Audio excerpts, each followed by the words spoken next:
Chapter 61. Tsunade. Let's show our cards. As long as I'm in Konoha, Danzo won't be going anywhere. The Sand Village had been preparing for this war for a long time. When the time came, they would send troops into the Land of Rain under a plausible pretext, forcing Konoha's hand. Konoha would have no choice but to respond. The daimyo's anger would be provoked, a sense of crisis manufactured, and the Sand's plans would be complete. The only remaining question was how to make the daimyo believe Konoha was responsible for the escalation. In that regard, the third Kazekage was fortunate. Someone else had already stirred up chaos, doing half his work for him. He didn't have to risk exposure by fabricating an incident himself. He could let the existing turmoil do the job and reap the benefits. Back in Konoha, Tsunade arrived at the Hokage's office for the third time since the council began. The first time she had declined outright in the meeting room. The second, pressed by Hiruzen, she had asked for time to think. Now the third Hokage needed a clear answer. Third Hokage. Tsunade closed the door behind her, dropped into the sofa with a careless sigh, and looked at him. Hiruzen's face was drawn. Tsunade, village intelligence reports that the Sand have dispatched reinforcements and are preparing to move into the Land of Rain. He didn't need to say outright that the front lines would need her. Tsunade waved a fist.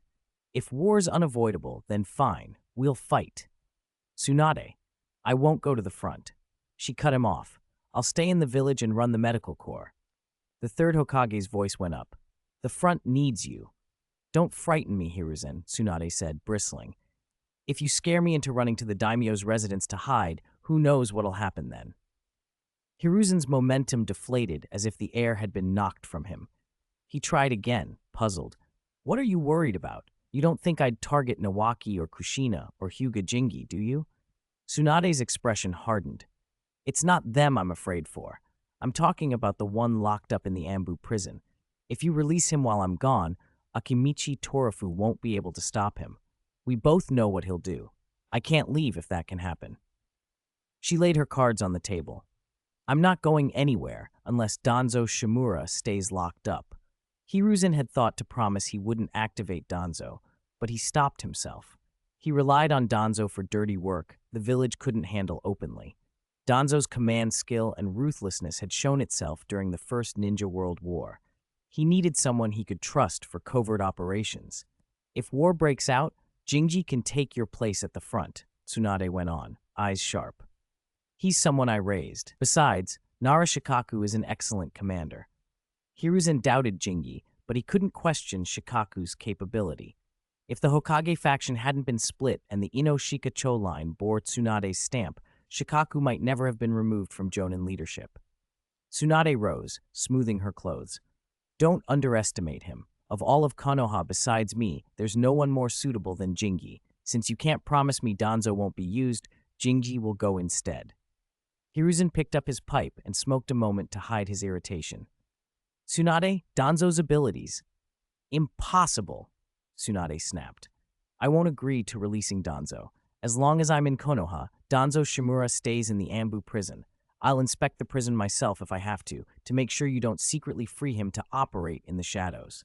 Hiruzen sighed. He knew how much of a liability Danzo had become, but also how indispensable he could be for matters the Hokage couldn't handle publicly.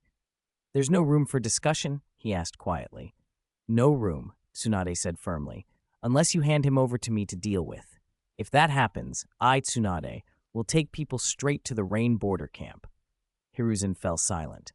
Keeping Danzo locked away meant he was alive and could be used later. Handing him over to Tsunade would likely be a death sentence, a fate Danzo would probably not survive 3 days, maybe not even 3 hours. In short, Tsunade finished, I will not leave, and Danzo cannot be released.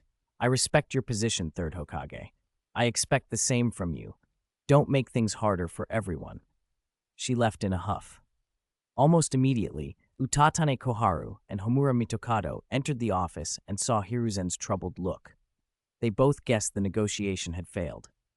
Hiruzen, Tsunade refused? Koharu asked gently. She refused, Hiruzen said with a weary sigh. She's unwilling to leave the village because she fears I'll release Danzo and activate him. She's offered Hyuga Jingi and Nara Shikaku as replacements. Hyuga Jingi? Can he handle it? Koharu and Mitokado exchanged a look. Chapter 62, Jiraiya, I figured it out. Women like handsome guys. They all admitted Jingi's medical skills were excellent, but what about everything else? On the surface, they insisted on sending Tsunade to the front lines because of her medical knowledge and ability to make medicines. The council's real motive, however, was obvious: empower Danzo Shimura. Neither the third Hokage nor Utatane Koharu nor Homura Mitokado wanted the Hokage faction split in two. None of them dared openly dismantle Tsunade's faction, yet they were unwilling to leave it intact, so they planned to use Danzo as their knife. If Tsunade left the village and Danzo was brought out, they could make their move. If Tsunade protested, they would pin all the blame on Danzo. He was adept at taking the fall. But their plan collapsed from the start. Tsunade didn't take the bait. She laid her cards on the table. The third Hokage frowned. If Tsunade is so confident, then Hyuga Jingi must be capable enough to hold the camp. And we all know Nara Shikaku's talent for command. It's just a pity that Danzo... The three elders fell silent. Homura Mitokado finally muttered, "We'll wait for the right moment." They could maneuver openly and in the shadows against many people, but not against Tsunade. Her position was too precarious in reverse. If anyone dared to scheme against her, she could march straight to the daimyo's residence. The daimyo would publicly back her. It was like a dog trying to bite a hedgehog and ending up pricked by its spines. If they did nothing, their interests would be harmed. If they did act, they'd be guaranteed to get a mouthful of thorns and might not even recoup what they lost. Frustrating. When Tsunade returned home, she went straight to Jingi. He had quietly become the chief strategist of their household. "Just stabilize things," she said. "Stay in the village and make sure Danzo stays locked up. Don't worry about anything else. Even if the war goes badly, it won't be pinned on you." Jingi soothed her, telling her not to overthink it. "I'm not afraid of the third Hokage or the others causing trouble," Tsunade admitted. "I'm afraid of losing the war."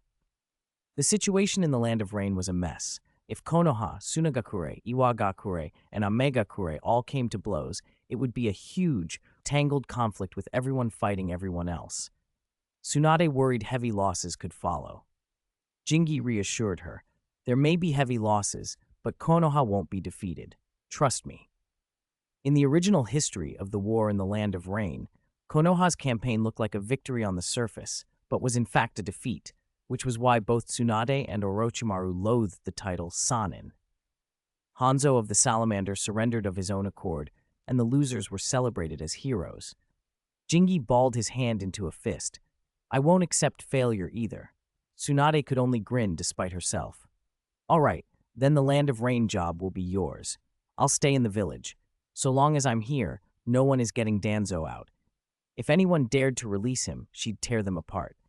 The third Hokage prized his reputation too much to risk a public scandal, which was why he had relied on Danzo so heavily in the first place. Given that, Tsunade had the confidence to speak so boldly. Jingi laughed and pinched her cheek. Tsunade swatted his hand away with an irritated huff. "Keep that arrogant streak," he said. "I like women who carry themselves like that." Konoha hoped Sunagakure would show restraint, but the Sand sent more troops to the Land of Rain. It wasn't many soldiers, but it was enough to show their intent. Konoha had no choice but to respond. The push and counterpush made it clear war was looming. While cursing the Sand Village, Konoha sent reinforcements and continued mobilizing across the village. "I just finished a year at the Rain border camp. I really don't want to go back to the Land of Rain right now," Jingi complained later that night in a small tavern after a few drinks. Tsunade would remain behind, but Orochimaru and Jiraiya couldn't avoid going. They had to join Jingi and the reinforcements. The four of them shared a meal before departure. Jingi and Orochimaru weren't close, but they could talk. Jiraiya was naturally affable, and everyone warmed to each other quickly. Only when Tsunade linked arms with Jingi did Jiraiya fall quiet. Orochimaru chuckled when he heard Jingi's complaints. "I still have many experiments," he said, "but they'll have to wait." He just bought some puppet parts from Jingi. The experiments hadn't even started when mobilization threw a wrench into things. Jingi didn't want to leave the village, and neither did Orochimaru. "I'm luckier than you two," Jingi said. "I'm a medical nin. I can stay in camp treating the sick and wounded. At worst, I'll be brewing medicines. You two have to go to the battlefield. Perhaps we can collaborate, Orochimaru suggested, and they talked animatedly about possibilities. Jiraiya sat at the edge of the table, uncharacteristically glum. Why so quiet today? Tsunade asked, pushing a glass of sake toward him. The loud, talkative Jiraiya was subdued, unlike him. No, nothing, Jiraiya said, forcing a grin. He didn't want to admit what was wrong. He picked up the glass and downed it, pretending it was nothing more than politeness. I just didn't want to interrupt you two. Fine, Tsunade said, and didn't press him. When Jingi and Tsunade left, Jiraiya remained drinking alone. Orochimaru watched him for a moment, then sighed. Some things need to be said. If you don't say them, you'll never get the chance. Orochimaru knew very well that Jiraiya had liked Tsunade since childhood. The way Jiraiya showed it, though, was often unbearable, and having grown up together made it hard for Tsunade to see him in a romantic light. What good will saying it do? Jiraiya muttered, suddenly losing the act. I get it now. Tsunade just likes handsome men. Orochimaru's smile vanished. Idiot. He'd almost forgotten how long it had been since he'd called Jiraiya that. He'd hoped maturity might change him, but apparently not. Fighting the urge to kick him, Orochimaru rose and left in a dark mood, leaving Jiraiya to drink his sorrow away. After leaving the tavern, Jingi bought a stack of parts and materials, supplies he had a feeling would be useful soon. He didn't pry into Jiraiya's mood, and Tsunade didn't press the subject either. She knew Jiraiya had liked her since they were kids, but she couldn't return those feelings. They'd grown up together, classmates, partners, teammates. Over more than a decade, familiarity had replaced the possibility of romance. Calling attention to it would only make things awkward, so she kept quiet. Jinji readied himself to go to the land of rain. Kushina, Nawaki, and his small apprentice, Little Yellow Hair, all knew about it. Kushina clung to his arm, pouting. Jingi, didn't you just come back from the rain border camp? Why are you going to the battlefield again? Nawaki and Minato Namikaze didn't understand either. Given Jingi's condition, he shouldn't have been sent straight to the front. Jingi smiled and pinched Kushina's nose gently. Silly girl, he said, because the village needs me. If war doesn't break out, I'll stay in the village. But when the village is threatened, isn't it right for a shinobi to rush to the battlefield? Some of the darker schemes and calculations could be handled by Jingi and Tsunade alone. There was no reason to drag Kushina and the others into those worries, not until they were older. So Jingi gave Kushina a simpler excuse. But I can't bear to part from you. Tears welled in Kushina's big eyes. I can't bear it either, but this is my mission. Do you remember what I once told you? Kushina sniffled and nodded vigorously. Tsunade wordlessly handed her a tissue. The little girl's dependence on Jingi stung Tsunade with a brief flash of jealousy. Jingi kept comforting Kushina, then turned his attention to Nawaki. Nawaki, he said, if war comes, your class might graduate early and the transition period will be short. Jiraiya will go to the battlefield, so you won't be able to train with him then. Nawaki's face went pale. Then what should I do? I can't just stay in the village forever. My dream is to become Hokage. I want to protect everyone. That's a good dream, said Minato, his yellow hair catching the light as he glanced at Nawaki. Their dreams were the same. Jingi's voice softened. It would be enough if you could at least learn to protect yourself. Tsunade reached out and slapped her younger brother hard on the head. Nawaki winced and, although he wanted to complain, didn't dare. The idea of Nawaki being shoved onto a battlefield the moment he graduated worried everyone. They couldn't possibly send a fresh genin straight into combat unless Konoha was in dire straits. Jingi knew Tsunade's unspoken fear. He didn't want Nawaki to be thrown into a fight too soon, especially with that explosive curse tag around him. If the village truly needs fresh genin, Jingi said, send him to the camp. Let him follow me and assist the medical unit. The chance that new ninja would be sent straight to the front was low in theory, but nobody could predict how the war would turn. If casualties mounted, who would care whether someone was a newly minted genin? Every shinobi had a duty to fight. If the worst happened, it would be better for Nawaki to be at the camp, learning and helping, rather than being thrown into the line. Tsunade agreed. Having Nawaki stay with Jingi and assist at the camp would give him exposure to the realities of war without recklessly risking his life. With Jingi there, his safety was less of a worry. Minato, study hard at school, Jingi added, leaning toward the small blonde. When you graduate, I'll teach you myself. If you need anything while I'm away, find Tsunade ni. She'll help. Okay, teacher, Minato replied dutifully. Tsunade's discipline was simple and effective. Hit until you listened. Nawaki had always been stubborn, and Tsunade made sure he learned quickly. Jingi's suggestions soothed some of her anxiety. For now, Nawaki would be kept out of direct combat. Outside, Hanzo's plan had worked. He had intensified the conflict between Konoha and Sunagakure, and both villages began sending more troops into the Land of Rain. But his success came at the cost of the rain itself. The region fell into deeper chaos. Seeing Konoha and Sunagakure reinforce the rain, Iwagakure followed suit. No village wanted to be outpaced. What began as an escalation between two powers had drawn in the third. Soon the three great shinobi villages were all sending forces into the rain, and the territory degenerated into a battleground where even rain ninja risked being attacked if they lingered in the wrong place. As tensions rose, Jingi, Orochimaru, Jiraiya, and the others set out for the Land of Rain with the second wave of reinforcements. Kushina held Jingi's hand tightly, unwilling to let go. Jingi crouched down and comforted the little girl clinging to him. I'll be good, I'll be obedient, but promise me you'll be safe. Kushina's nose was red from crying. Her voice trembled, but she fought to hold her composure. I promise. I won't take unnecessary risks. I'll come back to the village safely. They smiled at one another, and Kushina wiped her face crudely, not caring if she dirtied her clothes. Let's make a pinky promise. Okay. Jingi hooked his pinky with hers. Shra then handed her over to Tsunade. Kushina's clinginess was intense. Without Tsunade's arms, she probably wouldn't have let go. After one last wave, Jingi turned and walked into the group. The longer they hesitated, the harder it was for Kushina to let him go. Ooh, Tsunade ni. I don't want Jingi to leave, she sobbed, burying her face in Tsunade's embrace. Tsunade frowned. Comforting little girls wasn't her strength. If it had been Nawaki, 2 slaps would have ensured his obedience. But Kushina, she couldn't bring herself to be that rough. Then grow up faster, Tsunade said softly. Then when Jingi leaves the village again, you can go with him. Really? Kushina's face brightened a little. Of course. When have I ever lied to you? 2 months ago, you said you didn't have any money to buy food, Kushina muttered, piping up at the wrong moment. Tsunade's expression froze for a heartbeat.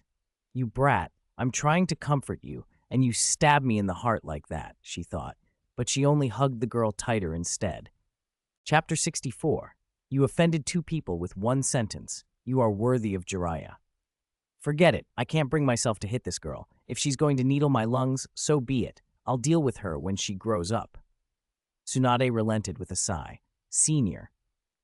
Jingi slipped through the crowd and followed the team out of the village, greeting Nara Shikaku as she approached. Hello. Nara Shikaku's tone was polite, but his eyes were a little strange.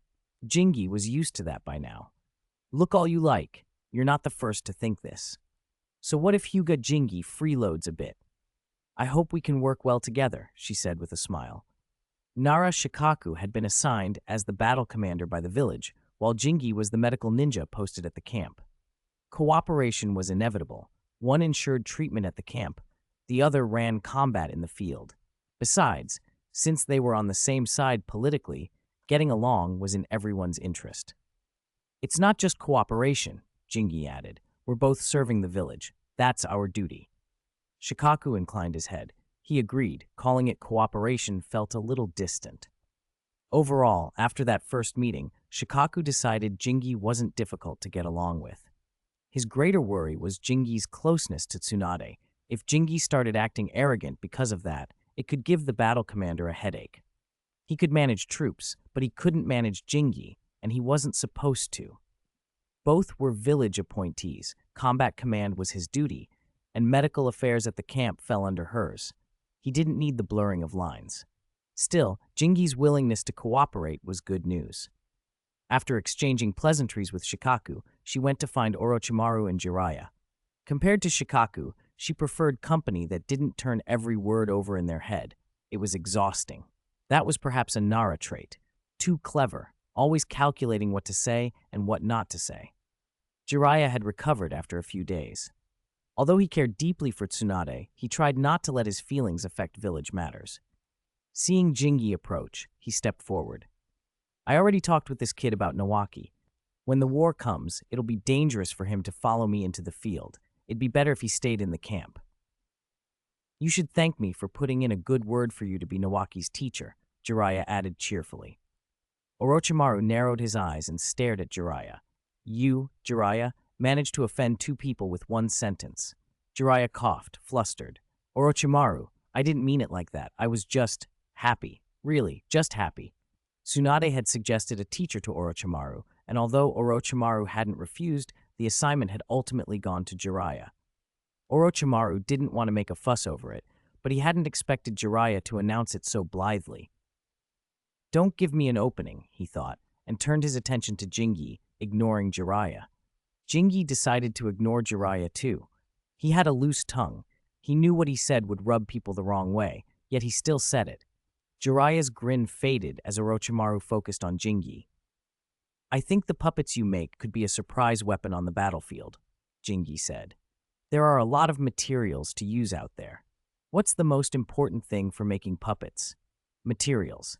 And a battlefield has plenty, including enemy corpses. If Jingi could get past his aversion and use those bodies to create puppets, deploying them in battle would certainly surprise the enemy. Depends on the situation, Jingi admitted. I don't really like touching corpses, even enemy ones. But if it's necessary, I'll do it. He wasn't squeamish in principle. He just preferred not to if he could help it. Enemy corpses, though, using them as puppets against the enemy seemed efficient. Orochimaru smiled slightly. If you're willing, I can supply plenty of materials and parts. Orochimaru had come prepared. Of course he would. Since he wanted to research puppets, he'd put in the effort. Why don't you let me handle the corpse work and assembly, and you finish the final steps? Jingi suggested. If he didn't want to touch corpses, someone else could do the dirty work. He could focus on the finishing techniques. Orochimaru, who didn't mind dealing with corpses, wouldn't refuse. Okay, Orochimaru agreed, but added immediately, I'll need a share of the puppets you create. Don't worry, I won't ask for too many. Deal, Jingi said without hesitation. Watching Jingi and Orochimaru grin at each other as they finalized their collaboration, a baffled Jiraiya looked between them. Jingi, aren't you the medical ninja? How did you get involved in making puppets? And Orochimaru, when did you get interested in puppets? Even if he hadn't seen it, Jiraiya believed Orochimaru could pick anything up if he wanted to. The man was too versatile. Jingi studied Jiraiya, shabby, worn clothes that hadn't been changed in who knew how long, an odd smell about him, and a small smirk tugged at his lips. Heh! Heh! Orochimaru echoed, offering Jiraiya a deliberately meaningful smile. Jiraiya stared. What do you two mean? You have to be so petty? I just said one unlucky thing. Do you need to gang up on me? He scratched his ear and cheek in frustration. Jingi and Orochimaru teased him with parts of the story, but refused to reveal everything, leaving him curious and vaguely annoyed. Come on, tell me. Satisfy my curiosity. Jiraiya tried again and again to coax the full story out of them, but Orochimaru only watched him with that half-smile, unmoved. Chapter 65. The status sequence of the Hyuga clan. Orochimaru, used to scenes like this, barely reacted. He simply watched with a faint, unreadable smile. Jingi, however, had less patience. Jiraiya, when shameless, was unbearable. Not only irritating, he kept pressing himself against people. The man probably spent his money on company for days, hadn't bathed or changed, and now wouldn't stop. Jingi finally gave in. Stop rubbing against me. I only make special puppets. Orochimaru wants to study them, so I've teamed up with him. On the battlefield, you can even make puppets from fallen enemies. Free materials, you see? Special puppets? Jiraiya scratched his head, picturing all sorts of bizarre contraptions. Curious, as always. Jingi only wagged a finger. You're not getting details. Rubbing won't help. Give me some space. He shoved Jiraiya away. Jiraiya tried the same tactic on Orochimaru, moving in close, but Orochimaru's expression froze. Scram, he said coldly. All right. Jiraiya backed off, smart enough to know when to retreat. If he'd pushed it, Orochimaru might have actually done something. The second wave of reinforcements wasn't large. only 500 or 600 people. The situation in the Land of Rain hadn't escalated to the point of calling out thousands from the village. More troops would only slow the march, especially with supplies to transport. Medical supplies could be packed into sealing scrolls, but ordinary provisions couldn't be sealed without huge cost. Konoha might be rich, but not reckless, so most supplies had to go by cart or be carried by ninja. The medical stock bound for the frontline camp was condensed into a few sealing scrolls and was being carried by Jingi. A group of 15 medical nin traveled with him and answered to his command. If the war worsened, more would be sent. At a rest stop, after several of Orochimaru's curt reprimands, Jiraiya finally slipped off to the river, washed, and changed into clean clothes. No longer smelling like a vagabond and no longer being pushed away, he wandered back to Jingi's side. Compared to Orochimaru's perpetually frosty demeanor, Jiraiya preferred Jingi's easy banter. "Jingi, aren't you going to say hello to your clan?" he asked. Among the reinforcements heading to the Land of Rain were Hyuga clan members. Jiraiya was puzzled that neither they nor Jingi made any move to greet one another. Jingi glanced briefly at his clanmates and smiled faintly. "Do you know the Hyuga clan's hierarchy? Main family and branch family?" Jiraiya scratched his head. "Right, but..." "No." Jingi corrected him with a wag of his finger. "It's main family, then branch family elders, then branch family, and finally clan members with diluted bloodlines. 4 tiers. Jiraiya blinked. "Isn't that 3? Aren't branch family elders just part of the branch family?" "Because of how the clan works," Jingi said. "To be a branch family elder, you have to have performed great service. Ordinary branch family members can't become elders. These branch family elders are effectively main family people who have no inheritance rights and were forced to bear the caged bird seal. They look down on the regular branch family. On the surface, they're branch family elders, but in their hearts, they belong to the main family, so they form their own tier." Jiraiya's eyes went wide. Holy crap! It hit him how complicated and political it was. That's why, when branch family interests come up, most branch family elders don't side with the branch family. Their loyalties lie elsewhere. But they said once you're branch family, you're always branch family. "Why would an elder side with the main family?" Jiraiya pressed. Jingi looked up at the sky, and Jiraiya glanced up instinctively, expecting something to be there. There wasn't. They became branch family members because of the inheritance rules, but many of them still have very pure Byakugan blood. If given the chance, their descendants could be married into the main family. Jiraiya looked lost. Orochimaru, however, listened with interest. Main family numbers were limited. Not every generation produced suitable marriage matches. So pure-blooded branch family members became options. Add in the complications of blood relations and the shortage of appropriate pairings, and the main family often turned to these branch family lines. Jiraiya felt his head swim. Were all large clans this entangled? He was suddenly grateful to be a common ninja. "Don't look so surprised," Jingi said. "This isn't how most clans work. The Hyuga are unusual. Other clans don't have so many rules. For example, the Uchiha, no such craziness, and the Senju didn't mind marrying outsiders." Jingi laughed, remembering the Senju's boldness. The old Senju liked to take girls from the Uzumaki clan, beautiful and talented ones. The Uzumaki resented it a lot because the Senju always took the good matches. Then why couldn't the Uzumaki marry their girls to the Senju too? Jiraiya asked, not thinking things through. "Idiot," Orochimaru snapped before Jingi could answer. Jiraiya had a habit of asking the obvious. Jingi had explained, the Senju were the ones taking advantage. The Uzumaki kept suffering losses in those arrangements, hence the resentment. Realization dawned on Jiraiya. "That's too cunning." "Exactly," Jingi said. Jiraiya's antics were a constant source of amusement and occasional irritation.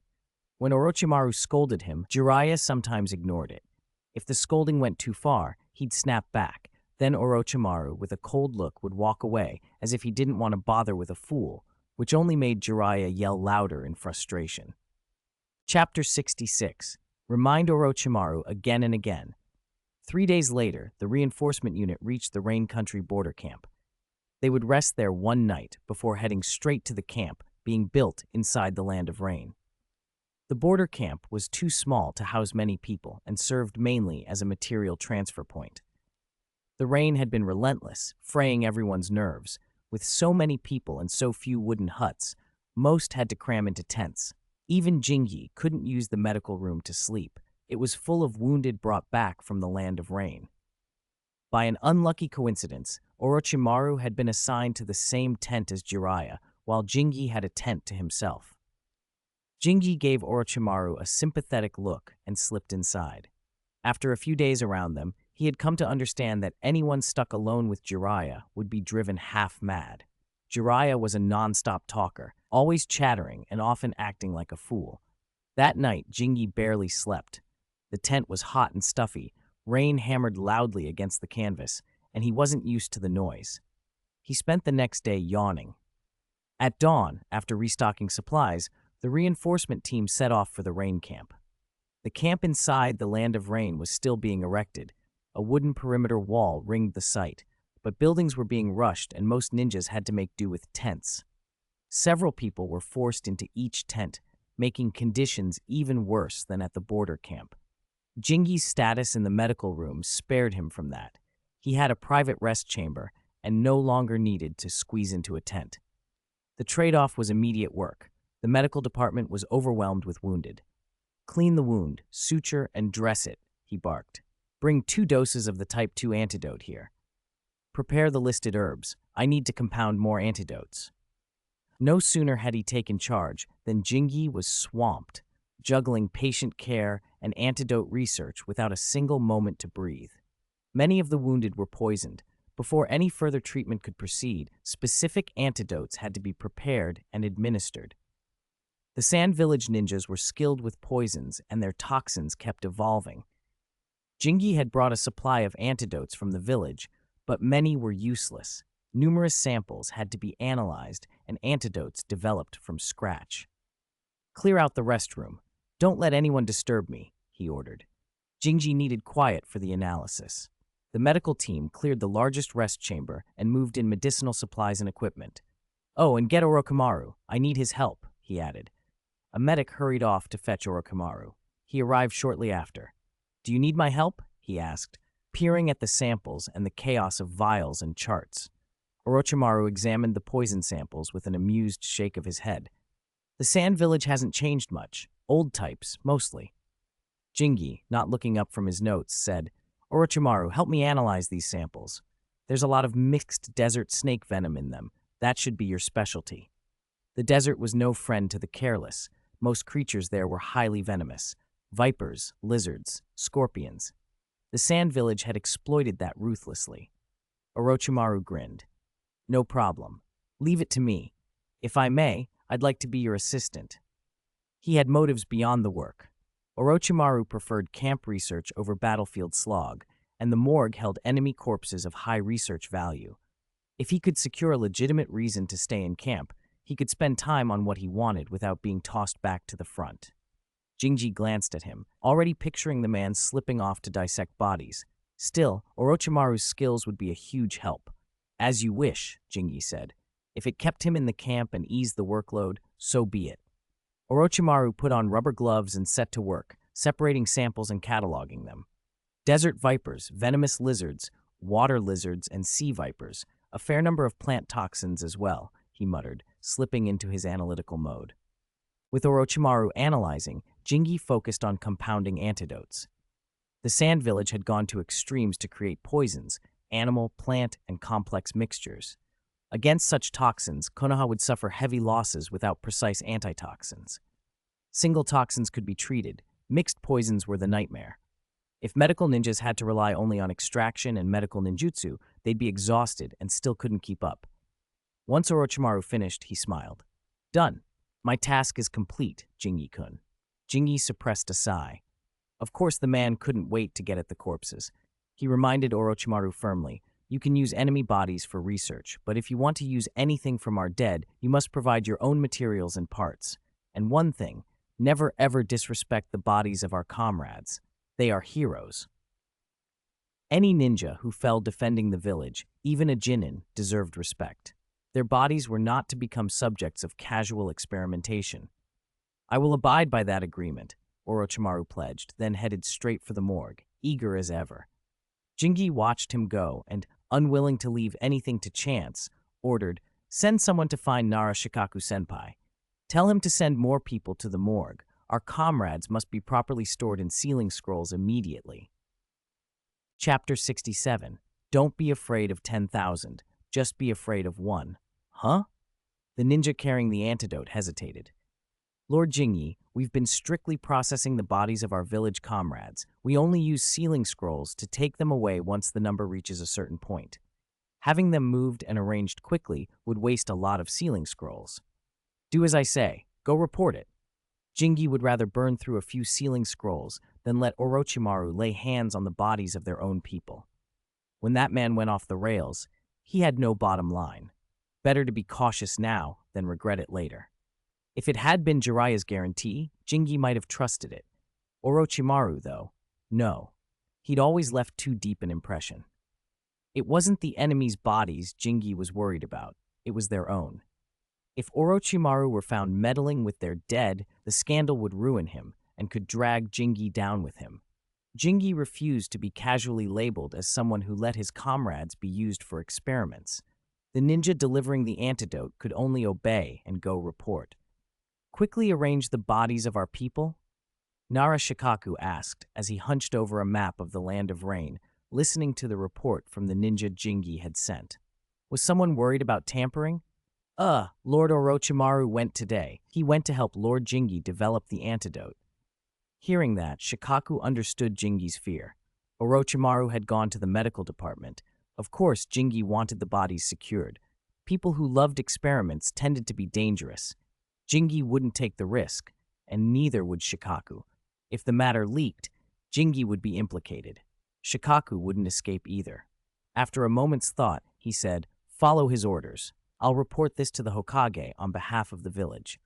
The third Hokage knew Orochimaru well enough to understand. Some jokes shouldn't be made, and some things shouldn't be touched. Once crossed, there was no going back. Best to be prepared. At last, late into the night, after all the commotion, they got a breather. With extra medical nin and personnel, everyone in the infirmary had been treated and settled. Before the Sand Village's puppet troops joined the fight, and before Grandma Chiyo entered the Land of Rain, the newly developed antidotes were already sufficient. Now, they only needed to scale production according to the formula. Chiyo liked to use novel poisons, and her toxins were always potent. Even more terrifying was Hanzo's venom. At full strength, it could kill even Hanzo of the salamander host. Being struck by that toxin meant you wouldn't survive long enough to treat it. During the final Konoha rain battle, when Hanzo of the salamander released his poison, only Tsunade, Jiraiya, and Orochimaru remained standing among Konoha's ninja. Hanzo's gas did not distinguish friend from foe. Once unleashed, it spread indiscriminately. Had it spread more rapidly, its threat would have rivaled the deadliest poisons in the best tales. If you couldn't defeat your opponent, you could at least poison the weak on their side to death. Shikaku reported everything about Orochimaru to the third Hokage and to Tsunade, no detail left out. The third Hokage led, and Tsunade was the face they relied on. Both had to know. 2 trained messenger eagles took the sealing scrolls up into the rain and flew toward Konoha. By nightfall, they delivered the scrolls to the intelligence division, which split them and sent one to Tsunade in the medical department and one to the third Hokage in his office. Tsunade opened her scroll, glanced through it, and tossed it aside. She wouldn't handle this. Let the third Hokage worry. The third Hokage, however, was less carefree. Seeing in the report that Shikaku considered Jingi's arrangements proper, but warned of sharply increased expenses, he frowned. War cost both people and money. People without funds were useless, and funds without people were useless. Konoha had plenty of nine, and its finances were stable. Tobirama's foundations and more than a decade of development left the village in a good place. Still, sealing scrolls were incredibly expensive and difficult to produce. Using many of them just to arrange bodies would be a heavy cost. He almost refused at once, but the thought was suppressed by reason. This involved his most valued and trouble-prone disciple, Orochimaru. The third Hokage wasn't surprised Orochimaru had gone to assist Jingi. He trusted his disciple's ability and knew an assistant could be useful. What unsettled him was the idea of Orochimaru researching bodies. People who devoted themselves to experiments were often unhinged. No one could be certain what extremes Orochimaru might reach. If he handled enemy corpses, that was one thing. But if he touched the bodies of their own people, trouble would follow. After weighing it, the third Hokage agreed. A higher expenditure was preferable to risking their own people becoming subjects of experimentation. It would only slightly increase the morgue's costs. Everywhere else could remain the same. For the sake of his disciple, if also to rein him in a little, that extra expense was acceptable. If it had been someone else, the third Hokage might have told them to leave. He knew war demanded thrift, but he also wasn't about to let Orochimaru run free. His decision was sent back to the camp. With the third Hokage's permission, Nara Shikaku let the matter drop. If Orochimaru still couldn't resist tampering with the bodies of their own people, then it would be the third Hokage's responsibility. After 2 days of rest at the camp, the reinforcement troops began receiving orders. Ninja squads streamed out and returned to the battlefield. Large-scale charges were rare in ninja warfare. Most engagements were small, squad-level actions, and only when things escalated did companies of dozens or even hundreds get sent out. Given the specialists' limitations and the small numbers involved, ninja battles never resembled the massed armies of ordinary soldiers. More and more ninja left the camp. Jiraiya had his own mission assignments lined up, but when he checked the squad roster, he froze. Orochimaru's name was nowhere to be found. Had Orochimaru been sent with another squad? Puzzled, Jiraiya found Nara Shikaku, who told him where to look: the medical room's morgue. Pushing open the morgue door, Jiraiya stepped past the rows of neatly arranged bodies and found Orochimaru in the farthest compartment, bent over his work. Inside the tiny room, Orochimaru was fitting parts onto a corpse. Blood stained his hands. Organs lay in a neat pile beside him. Jiraiya's eye twitched. Orochimaru, even if it's an enemy corpse, you shouldn't be doing experiments on them. Without looking up, Orochimaru replied calmly, "These corpses have already been used by interrogation and intelligence. They're incomplete, waste. I'm just making use of it." Konoha didn't preserve enemy bodies the way it did its own. Allied corpses were returned for burial. Enemy corpses were stripped for intelligence. By the time they reached the morgue, they'd been picked over. Orochimaru's waste utilization wasn't entirely wrong. If he didn't use them, they'd be burned or buried. Jiraiya still couldn't accept it. Even so, you shouldn't be doing corpse research. Orochimaru went on as if Jiraiya hadn't spoken. "I'm making puppets. It's a traditional technique from the sand. Who in the ninja world says the sand are cruel for it?" Jiraiya was momentarily speechless. He had to admit the sand were known for puppet corpses. There was hardly a moral argument there. Orochimaru added, with that cool confidence Jiraiya loathed, "Besides, I have Jingi's permission. These corpses belong to me." "I refuse to accept this." Jiraiya's face flushed. Orochimaru had an answer for everything. Practical, talented, useful. Orochimaru could distinguish poisons, brew medicines, even step in as a medical ninja when needed. It didn't help that Orochimaru was Jingi's assistant and was therefore allowed to stay behind at camp whenever missions weren't pressing. Jiraiya, on the other hand, had to lead a squad out. "If there's nothing else," Orochimaru said, packing away the completed corpse, "don't disturb my work." Jiraiya stormed out of the morgue, teeth clenched. He marched straight to the medical room to find Jingi. "Revoke his assistant status," he blurted as soon as he saw him. Jingi, who had been brewing medicine, stretched and answered calmly, "Why? He's useful. He can identify poisons, prepare medicine, even act as a medical ninja when we're short-staffed. An assistant like him is hard to find." Jiraiya couldn't form a proper argument. He couldn't reasonably say, "I feel unbalanced that he gets to stay behind," without sounding ridiculous. There was nothing concrete to complain about, only that sense of unfairness that crawled under his skin. If only he'd studied more like Orochimaru, then maybe he could have been indispensable too. Instead, he'd been the fool who liked to play and had to accept the consequences. In the end, Jingi's practical assessment won out. Orochimaru's assistant status stayed. Jiraiya stewed and thought back. Their original squad, Jiraiya, Tsunade, Orochimaru, had been formed under the third Hokage. That squad had dissolved once each member passed the Chunin exam. Afterward, their paths diverged. Tsunade joined the medical division and after the Second Shinobi World War, spent a long hiatus away from missions. Orochimaru threw himself into research, experiments, and later left the village entirely. Jiraiya, by contrast, had kept going, steady, dependable, taking mission after mission like a workhorse. It explained why, in the records, Orochimaru and Tsunade completed fewer missions than Jiraiya. Orochimaru's talents made him invaluable in other ways, skills that, for now, kept him at camp while Jiraiya trudged back to the battlefield. Chapter 69. Have you heard the story of Byakugan and Xiao Binbin? The squad Kakashi and Obito were in was unusual.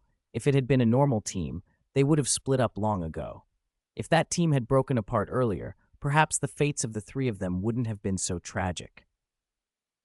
Jiraiya, with his shock of blonde hair, was constantly rushing around the battlefield, carrying 3 burdens. Looking at the ceiling scroll in Jiraiya's hands, Jingi asked, "You got assigned a mission?" "Huh?" Jiraiya blinked, then grinned. "Ahaha, yes, I'm leading a ninja squad to the front lines. The Sand Village keeps pushing into our territory. The war's getting tense." "Good luck," Jingi said.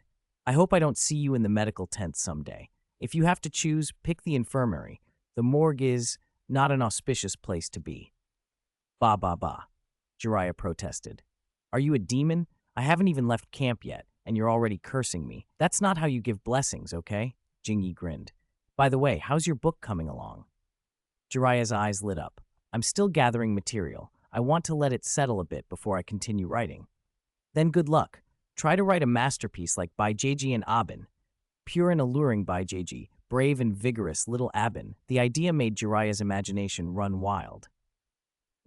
What is Byakugan? What Abin?" he asked, bewildered. "You don't know?" Jingi raised an eyebrow. "Should I?" "All right, I'll tell you. See if you can absorb and incorporate it." Jingi began to narrate the tale, and as Jiraiya listened, his expression changed. His face flushed, his back bowed like a cooked shrimp, as if he were trying to bear something overwhelming. Could he be getting hard?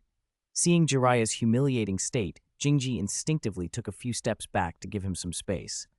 "This is perfect," Jiraiya finally cried. "The heroine of my next book will be her, Byakugan. Good name. Abin is good too. No, too common. I'll change it." The scenes Jiraiya imagined made the flush deepen. Saliva glistened at the corner of his mouth, and his smile turned lascivious. He could already see how exciting the story would be on the page. Compared to the suppressed, suggestive adult stories circulating in the ninja world, the raunchier material Jiraiya remembered from his previous life would shock and thrill readers. "Ha ha ha, combine this tale with my material, and it'll be amazing." Proudly, he stood with his hands on his hips, leaning back in triumph. Unfortunately for him, someone happened to walk in then. A pretty medic who froze dead in her tracks at the sight. The expression on her face went crimson. "Pervert," she spat. "What? No, I'm not a pervert. It's not what it looks like. Let me explain." It was over. The medic turned and fled, slapping the pervert label onto Jiraiya so decisively that explanation was impossible. Jiraiya, on the verge of tears, begged Jingi for help. Jingi glanced at the clay pot bubbling on the stove. "Oh, my medicine's ready, and the patient needs it." He scooped up the pot and left, abandoning Jiraiya alone in the lounge to wonder how his reputation could recover. Explain? Say that you were merely listening to a racy story and reacted? If he admitted that, then Hyuga Jingi would be tarred as a pervert too. So there was nothing to do but suffer the rumor. It didn't take long for Jiraiya's pervert incident to become an open secret in the medical tent. The medics, the on-duty shinobi, and the wounded all knew. There was a pervert in the lounge who shamelessly strutted around with a tent pitched in broad daylight. Hearing the versions of the story that circulated, Jingi could only mourn for Jiraiya for 3 seconds internally. Was it his fault? Who could blame Jiraiya for reacting so strongly? He'd been into perverted things from a young age, and his willpower was poor. So poor that a single story could make him sprout a tent. No wonder the camp considered him a pervert. Fortunately, Jiraiya had endured enough socially mortifying incidents to cope. After the initial shame, he would put on a smile and joke as if nothing had happened. If he had been more obsessive, the humiliation might have ruined him. Unable to stay in camp with any dignity, Jiraiya promptly led his assigned squad into battle. Meanwhile, Jingi worked tirelessly in the medical tent. "Brother, bear with this. There's a broken kunai stuck in the bone. This will take some effort to remove." He used a chakra scalpel to sever the pain nerves with practiced precision, cut through muscle to reach the embedded kunai, then extracted the blade from bone and tendon. Calmly, he stitched and bandaged the wound, finished with a healing jutsu to reconnect the severed nerves. Surgery complete. A kunai lodged in the chest bone was bad enough. Then another poor soul Jingi had taken over had been hit in the butt by a shuriken. The shuriken was lodged in an awkward place. If it had been shifted 2 centimeters inward, that man's backside might not have been saved.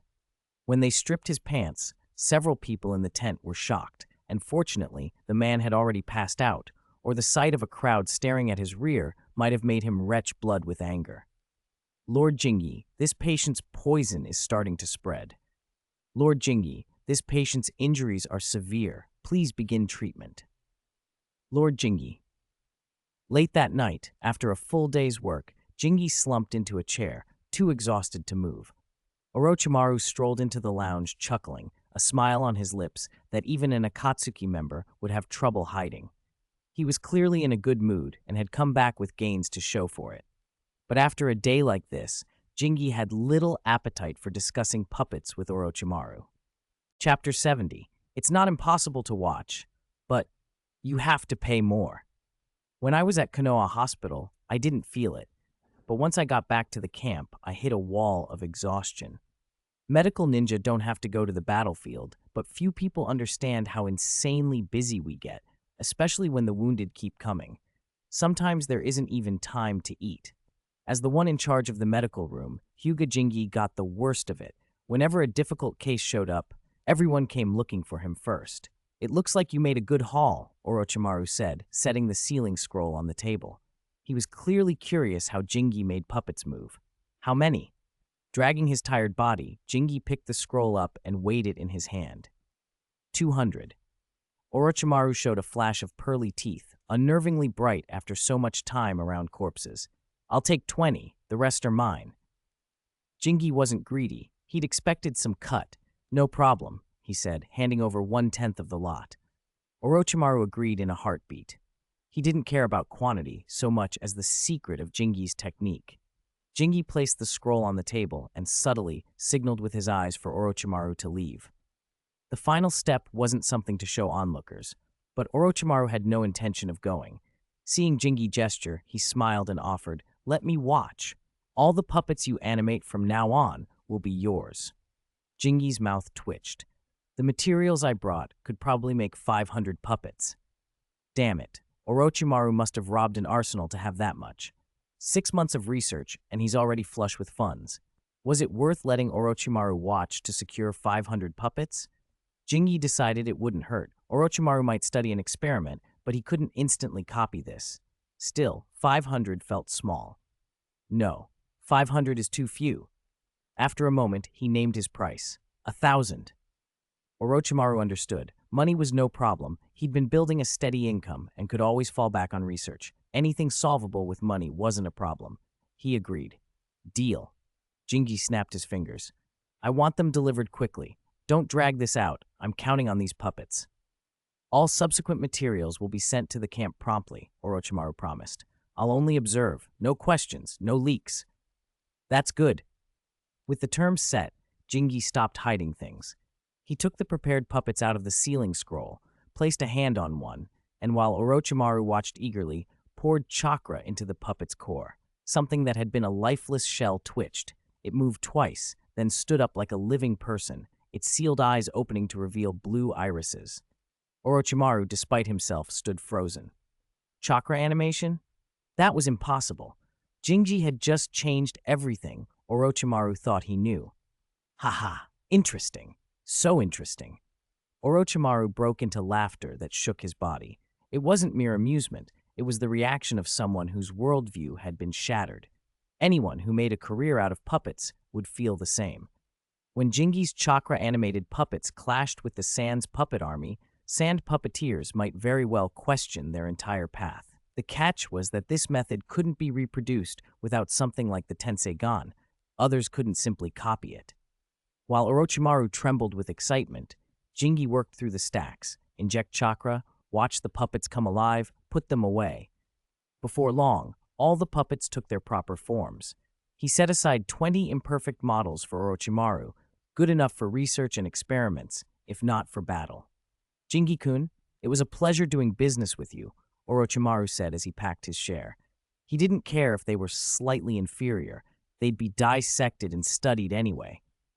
Pleasure doing business. Keep your word. Don't talk carelessly, Jingi replied. Of course not. Orochimaru left in high spirits. If the camp had the right equipment, he would have started experiments then and there. Time to rest. After seeing Orochimaru off, Jingi went to wash up. No sooner had he lain down than his vision blurred and he disappeared from the restroom, finding himself in Shikotsu Forest. Shojingi, your sage art training is about to begin.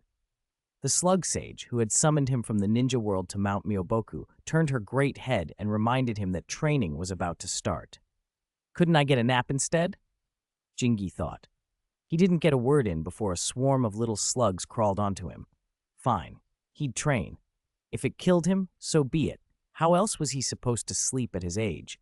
He sat cross-legged and, under the slug sage's guidance, began to draw in the dense natural energy of Shikotsu Forest. Shikotsu Forest, Mount Myoboku, and Ryuchi Cave, the three great sanctuaries of the ninja world, held far richer natural energy than the ordinary world. Training here doubled the results, but it also increased the risk of turning to stone. With abundant natural energy, his own talent, the slug sage's instruction, and the tiny slug's help, Jingi quickly felt the energy sinking into him. Crack! On his first attempt, he failed to find the balance point, and his arm began to petrify. The little slugs on him hurried over and wrapped their bodies around the stiffening limb. Their mucus covered the petrified skin, and slowly the stone receded. It was far more convenient than the toad oil from Mount Myoboku. When natural energy went out of balance, you could start to turn to stone, but the little slugs absorbed the excess and kept Jingi from permanently petrifying. If the sticky, wet slugs hadn't been covering him, Jingi would have wanted to give them a thumbs up and a 5-star review. Wishing everyone a happy Dragon Boat Festival. Chapter 71. It's impossible to declare war, just fight and be done. Again. With the slug sage and countless little slugs around him, Jingi forced himself to keep trying. As long as he didn't absorb too much natural energy at once, full petrification wouldn't happen. Still, the process was brutal. He grit his teeth and tried again. Petrification. Again. Petrification. Again. Again. Damn it. Who said I had a good talent? How many times had he petrified that night? Jingi cursed, oblivious to the fact that the slug sage had fallen into a sort of stunned silence. Is little Jingi really that determined? It feels like little Hashirama used to be. No, his progress was even faster than Hashirama's. Jingi might have petrified more times than Senju Hashirama did, and yet he absorbed natural energy at an astonishing pace. The slug sage didn't comment on any of that. It only watched quietly as Jingi grew more and more agitated. It couldn't understand why, if his progress was so rapid, the boy still became flustered. Is this the way humans are? When the slug sage released him, Jingi returned to the rest chamber in the medical room at the camp. He lay on the bed and stared at the dim sky. I'm exhausted, he murmured. Sage mode really wasn't meant for ordinary people to practice. Closing his eyes, Jingi replayed the night's training in his head and felt sleep tugging at him. He was a wreck, bone-tired, but at least his ordeal hadn't been as grotesque as Naruto's. He hadn't had to risk his backside on jagged mountain peaks, nor had he been forced to eat disgusting insect feasts. The slimes weren't poisonous. They were just slimy and uncomfortable. On the plus side, they did moisturize the skin. Some people would pay for that. Thankfully, only a few patients had been brought in that day. Those already treated didn't need constant supervision. The rest of the medical room staff and other medical ninja could watch over them. Jingi's real duties were developing antidotes and treating the severely wounded. If he kept this pace every night, he'd burn out. Is the workload in the medical room really that heavy? He thought. When Nara Shikaku saw Jingi sitting there with dark circles under his eyes and a listless expression, he was surprised. "Kid, you look worse than me. What are you doing? Working yourself to death?" If the medical room weren't unusually quiet and the fact of Jingi's connection to Tsunade not an open secret, Shikaku might have suspected midnight rendezvous with the nurses. He cleared his throat. "You look exhausted." "Don't mention it. It's all Tsunade's fault," Jingi yawned. He was running on less than 4 hours of sleep, days of work and nights dragged into sage training by the slug sage. Who could keep that up? He was running himself into the ground. "Tsunade Hime?" Shikaku blinked in surprise. Jingi waved a hand. "Some things I can't really talk about. Just know I have daytime duties and nighttime training." "All right then," Shikaku said. He wasn't one to pry.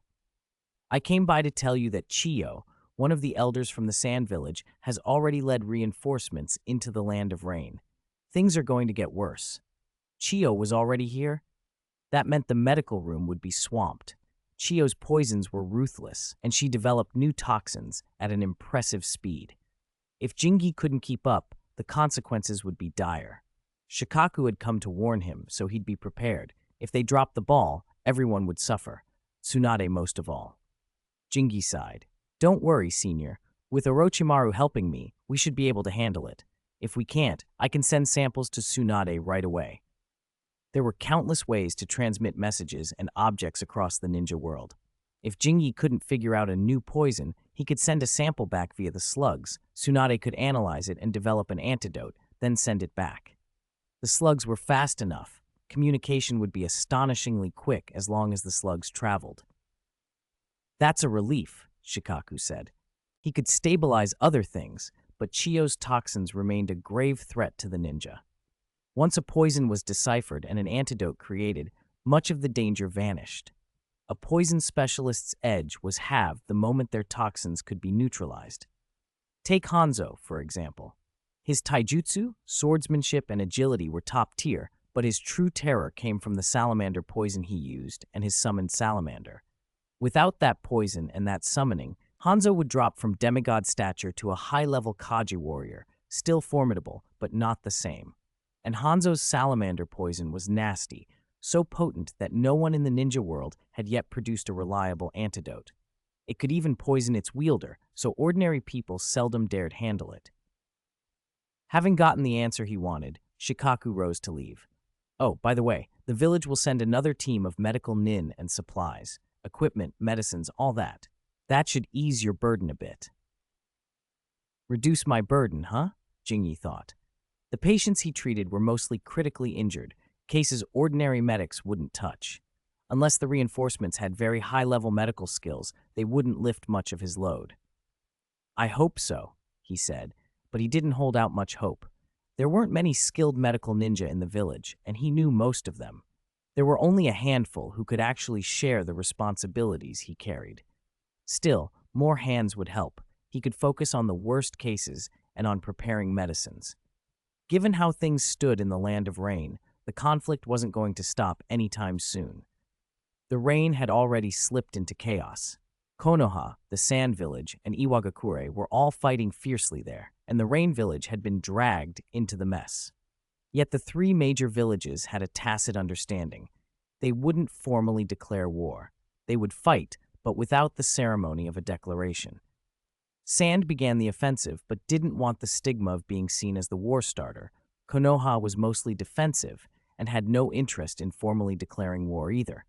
So they continued to clash, quietly, without ever calling it war. Chapter 72. Hatake Sakumo. If I had known the company would fall, I might as well have died on the battlefield. Iwagakure had been the real victim in this mess. It never intended to join the war, but it had been dragged into the Land of Rain's quagmire by Tsunagakure and Konoha. On top of that, constant friction with Kumogakure, an adversary powerful enough to keep them in check, meant Iwagakure could not afford to be the first to declare hostilities. Declaring war first was political suicide. If you won, fine. If you lost, you paid reparations, and your face was gone. So even when the three great shinobi villages clashed, none would willingly fire the opening shot. As for the Land of Rain itself, it was a pawn in the power struggle between the big three. Who cared if it burned? In truth, Konoha owed its opportunity in the rain to Kumogakure and the third Raikage. The Land of Fire was a rich prize. Sand wanted a bite, and Iwagakure wanted one too, since it wasn't much better off. Sand dared act, but Iwagakure didn't, because the third Raikage's deterrent was too strong. Over the years, the Raikage and Onoki had clashed repeatedly. Today you strike me, tomorrow I strike you. That was why, in the Second Shinobi World War in the original timeline, Iwagakure only intervened passively in the rain and then withdrew, because the Raikage was always a threat in the background. Compared to Konoha and Tsunagakure, Kumogakure was Iwagakure's true rival. Konoha would not lightly wage external wars. Tsunagakure and Iwagakure might loathe each other, but large-scale aggression between two poor villages made little sense. Only the Land of Fire was truly tempting. Fatty, sizzling meat. It was for that reason Onoki seized the chance during the Third Shinobi War and struck at the Land of Fire without hesitation. Kumogakure and Kirigakure launched only probing assaults. After the third Raikage died and Little Yellow Hair rose rapidly, those probes had to be cut short. That rise earned Little Yellow Hair a lot of credit, yet even a hero like him, up against the third Hokage and an entrenched Elder Council, couldn't fully control the office of Hokage. He was undermined at every turn. He was backstabbed by the third Hokage, by the council, and even by his own disciple. Uchiha Obito's betrayal, stoked in part by careless words, was the last straw. If Kakashi Hatake hadn't had such loose lips, Obito wouldn't have known Kushina's delivery date. Without that, Obito wouldn't have dared to come to Konoha and turn everything upside down. If Little Yellow Hair and Kushina had not suffered their tragedy, the Uchiha massacre might never have happened. The couple bore no prejudice against the Uchiha, and with their strength, even the F4 would have thought twice before acting. In short, the real turning point in Konoha's fate came down, at least in part, to Kakashi Hatake's mouth. Lord Jingi, a rather special casualty, has been brought in from the front. You should see him personally. Oh, what makes him special? Once on the battlefield, status mostly didn't matter, except for those who still carried weight. Jingi stepped out of the restroom into the operating theater and glanced at the man on the table. Speak of the devil. There he was.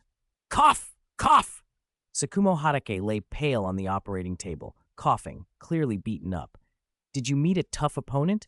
Jingi asked as he moved to examine him. Sakumo struggled to sit up and coughed out the name. Cough! Hanzo of the Salamander. Hanzo, he's strong. His voice faltered with every word.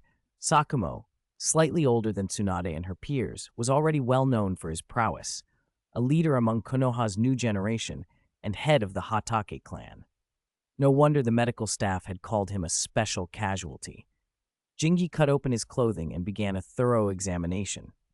The operating room filled with a cluster of young female medical attendants, eyes wide, gawking at the half-naked clan head. Jingi stripped away the rest of the clothes in order to check every wound. Can you put something over me? Sakumo mumbled, mortified. Jingi didn't glance back. Sorry, no.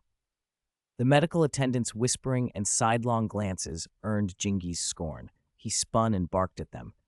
What are you doing? Just looking? Why are you comparing notes? You've seen men before, haven't you? Or are you saying Hatake men are special? The hypocrisy stung. The same people who had called Jiraiya a pervert were now ogling a patient. Sakumo was utterly embarrassed. If he'd known he'd come back to this, he thought, he might as well have died on the battlefield.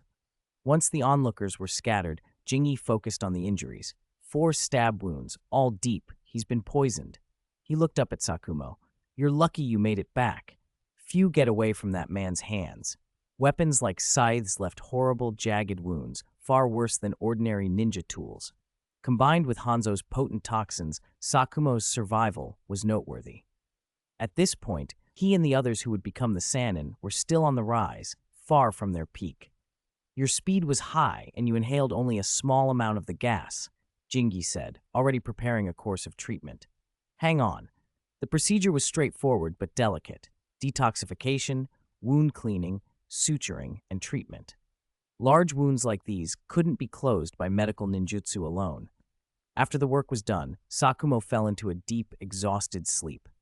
Jingi handed him over to the nursing staff and returned to the restroom. Whether Sakumo, the young, wealthy, handsome head of his clan, had been taken advantage of by the curious nurses was something Jingi didn't know. Chapter 73. The conflict between the Sand Village and the Land of Rain intensifies. Fortunately, he'd managed to drag his half-dead body back to camp. Most people wouldn't have had that strength. Even when the Sannin had fought Hanzo of the Salamander, it hadn't gone that badly. Then again, there had been 3 of them. Sakumo Hatake had been alone. For a single man to bring back results like that was already respectable. Orochimaru smiled faintly. Jingi handed him a glass tube, and Orochimaru couldn't help asking, "A new kind of poison?" "Yes." Jingi sank into a chair, rubbing his throbbing temples. Working all day, finishing duty at night, then being dragged into Sage Mode training in the middle of the night had left him exhausted and barely holding on. Not really new. It was extracted from Sakumo-senpai's body, and it's related to Hanzo of the Salamander. You can study it. No sooner had he spoken than Jingi fell asleep in less than 20 seconds. Orochimaru, looking up, was puzzled. Had the medical corps become that busy? It didn't seem so. He mused. So the village's casualties are worse than Konoha's? At the front, Chiyo had to keep the whole camp running and sort through all battlefield intelligence. Listening to her subordinate's report, her brows knotted together. So far, Sand, Konoha, and Iwakure had each sent nearly 1,000 shinobi into the Land of Rain. Under this free-for-all, Sand's casualty rate was much higher than Konoha's, a fact that made Chiyo's face tighten. Excluding ambushes and other special circumstances, a higher casualty rate in direct combat meant something simple and unpleasant. Sand's shinobi were not as capable in straight fights as Konoha's. That was not something she could be happy about. She picked up a sealing scroll, scrutinized it, and sneered, "Humph." Konoha's preparations are thorough. They even brought various antidotes. If only being rich and powerful were easier to bear. If the Sand Village had Konoha's resources, would they have started this? Chiyo felt a flash of envy. Among the 5 great shinobi countries, it was hard to rank raw strength at the lower levels. Konoha held the edge in one-on-one combat. Sand excelled in small unit tactics, and Iwagakure became terrifying once numbers grew. Its Earth Release Corps were no joke. Many Sand shinobi relied on poisons, but Konoha had clearly prepared well against that. With antidotes deployed, one of Sand's advantages had been quietly neutralized. In a large-scale clash, Sand would inevitably suffer. "What do you mean our teams keep disappearing?" Chiyo's frown deepened. The reports held almost no good news. The subordinate who'd been reporting ground his teeth and spat. The Rain Village. "Ever since the conflict escalated into full war, the Rain shinobi have been targeting us," he said, "especially Hanzo of the Salamander." While the 3 great shinobi countries were effectively fighting everyone, the Rain Village had adopted an anything-goes stance, and they'd singled out Sand in particular. The root of it was the old grievance between Hanzo and the 3rd Kazekage. The 3rd had tried to humiliate Hanzo to make him his dog. Hanzo had never forgotten. Chiyo knew why the Rain Village was so focused on Sand. It was revenge for that insult. It was a testament to Hanzo's restraint that he hadn't exploded on the spot, but he had been planning retaliation ever since. On the surface, the Rain Village fought everyone, Konoha, Iwagakure, and Sand alike, but underneath the fury, it was Sand that bore the brunt. Hanzo himself had done nothing drastic at first, yet that single affront had sent ripples through the shinobi world and sparked a storm. "They've gone too far," Chiyo muttered. "War shouldn't target civilians." "Exactly," another officer agreed. "If the Sand Village had any humanity, they wouldn't have started this war," someone else shouted. Voices rose, one after another, angrily condemning Sand for having provoked the conflict and for the suffering it caused. Jingi watched the scene with a wry amusement. If Sand was despicable, then what did that make Konoha?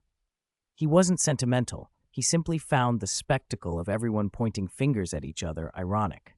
Konoha had a hand in the Land of Rain winding up like this. If Konoha hadn't dragged the Rain Village into its schemes, the Land of Rain wouldn't have suffered so badly. Orochimaru sat beside Jingi with a faint, mocking smile. Catching each other's eyes, they exchanged amused looks. Good, everyone agreed. Since it had happened, there was no point making excuses or polishing reputations. Nara Shikaku cleared his throat to cut off their squabbling. The Sand Village's retaliation isn't just revenge against the Rain Village, he said. It's also about plunder. Don't forget why they started this. The village's posture should change from offense to defense. Let the rain and sand wear each other down for a while. If the Sand Village wanted to take it out on the Rain Village, let them have at it. Konoha needed to shift strategy and let the others exhaust themselves. Withdrawal would only make them a target. Once Konoha showed weakness, the sand and rain would stop fighting each other and turn on whoever tried to step back. Shikaku's proposed change of tactics had little to do with Jingi personally. As a medical ninja, his job was to stay in camp, not to fight in the field, unless the enemy hit the camp or Konoha was on the verge of collapse. The fate of Rain's civilians, awful as it was, wasn't his responsibility to atone for. Konoha had helped drag Rain into this mess. It would be hypocritical to pretend pity now.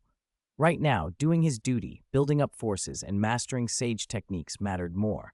Hanzo of the Salamander, however, was furious enough to rupture his poison sacs. He slammed his fist onto the table and spat, "Damn that old hag!" Hanzo and Chiyo had despised one another for a long time. Call him an old poisoner, and he'd call her an old hag.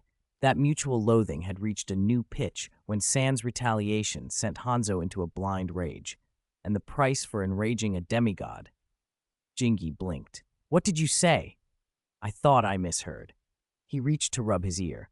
"The Rain Village declared war on us?" "Yes, not only on us, on Iwagakure and Sunagakure as well." Jiraiya, recently back from the front and scrubbing at his unwashed hair, sighed. "What provoked this demigod? He declared war on 3 great villages at once. Doesn't he fear being besieged?" Nobody could quite understand it.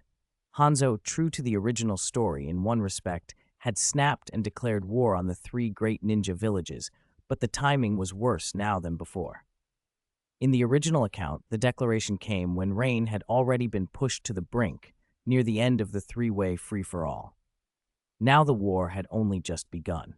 Hanzo's sudden leap into open conflict had the effect of ripping the unspoken agreement between the 3 big villages wide open. Konoha, Suna, and Iwa had always treated Rain as expendable. Konoha had even dragged them into the water, and none of them had cared much what Rain felt. Humiliations like the 3rd Kazekaji's insults to Hanzo proved it. Now the thing they dismissed as a pawn had declared itself an enemy, and worse, had marched on all 3 at once. How had Hanzo found the nerve? Some wondered if he fancied himself a god. In the original story, his declaration didn't cause as much of a stir because it came later, when the larger conflict was winding down. This time, popping up at the start of hostilities, Hanzo's blow hit before the 3 villages could fully prepare, especially Sunagakure, which was still reeling from its earlier strikes. Chiyo's response had been swift, but she hadn't expected Hanzo to answer back so fiercely. Before she could plan further, Rain struck. "Our demigod is very bold." Jingi was quiet for a beat, then offered that assessment. "Brave, certainly. Foolish, perhaps. If it had been up to him, he would have conserved strength, hidden, waited for the 3 great villages to bleed each other dry, then struck. The land of Rain was already ruined. The sensible move would have been to sit tight until the others had weakened each other. By breaking the tacit pact and making Rain a target, Hanzo forced a response. If the 3 great villages did nothing, it would be a huge loss of face. If they did respond, the fighting would intensify. "Enough politics. Help me with my manuscript," Jiraiya cut in. Strategy mattered less to him at the moment than whether his work was any good. The first thing he did after returning to camp was hand his manuscript to Jingi instead of reporting or resting. Jingi stared at the pages, baffled. "You wrote all this?" Jiraiya nodded. "Of course. I liked the stories you told, so I added some of my own. Don't worry, you'll get a cut once it sells." "When did you write it?" Jingi asked. It wasn't the royalties he cared about. It was how Jiraiya had found the time. He'd been out on the battlefield. He couldn't imagine when the man had written anything. "Just recently," Jiraiya replied, sounding bewildered by the question. Jingi looked at the manuscript again, baffled and a little incredulous. Others risked their lives on the front lines. Jiraiya, apparently, had found leisure on the battlefield to write a book, and it was an adult novel. Chapter 75. Orochimaru is so angry because I wrote it too well. This wasn't even the most impressive part. You have to understand, the land of rain is always raining, and on the battlefield there are no tents to rest in. Wherever you stop, you just slump down for a bit. Where did he find the time to write a book? Where did he find a dry place to work? The manuscript was clean, not a drop of rain on it. Jingi really admired Jiraiya. For the sake of his work, his perverted book, that guy had gone all out. He'd come back soaking, then immediately pulled out a stack of finished pages. How did he manage it? Ah! Seeing Jingi give him a thumbs up, Jiraiya laughed awkwardly. When it comes to impressive, it still has to be you, Jiraiya. Fine, I'll read this manuscript. No, I'll judge it. Jingi picked it up and read seriously.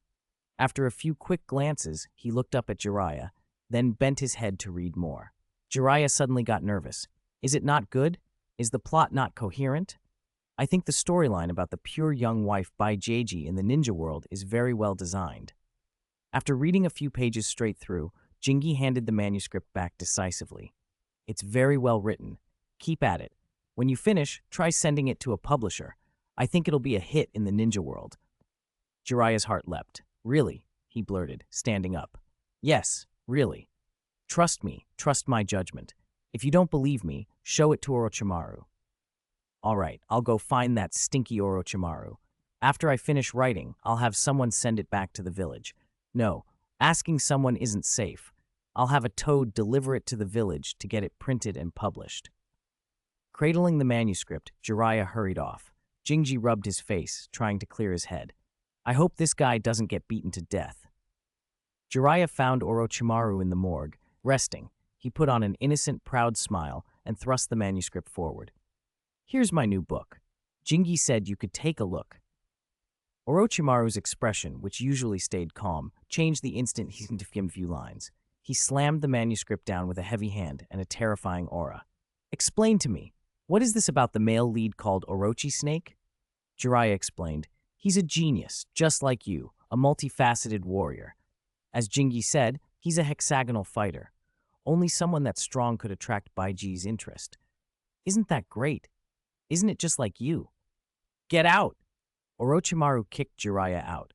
You used me as the model for your lecherous protagonist, didn't you? Orochimaru hadn't been this furious in a long time. That scoundrel Jiraiya hadn't just modeled the lead after him, he'd written it so indecently. Don't be angry. Give me back the manuscript. Stinky Orochimaru, my manuscript. Get out! Take that thing and go. Don't be mad. I'll share the royalties with you. Get out! Orochimaru chased Jiraiya off and beat him. Thankfully, the manuscript survived. Jiraiya left bruised and battered, but grinning. Orochimaru's rage proved the writing had worked. The characterization had hit a nerve. At the command post, Jiraiya hurried up to Nara Shikaku. Dear Heart Senpai, do I have any missions? There are missions, but I think you should rest for a while, Shikaku said, seeing Jiraiya's swollen, bruised face. He couldn't bring himself to give this kid more work. Even after taking a beating, all he could think about were missions.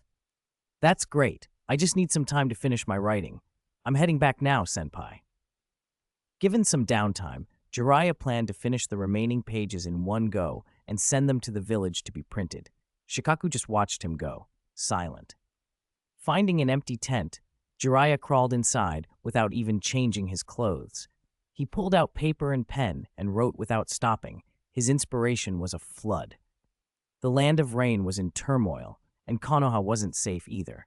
With the Rain Village declaring war, the ball had been kicked into the hands of the three great shinobi countries.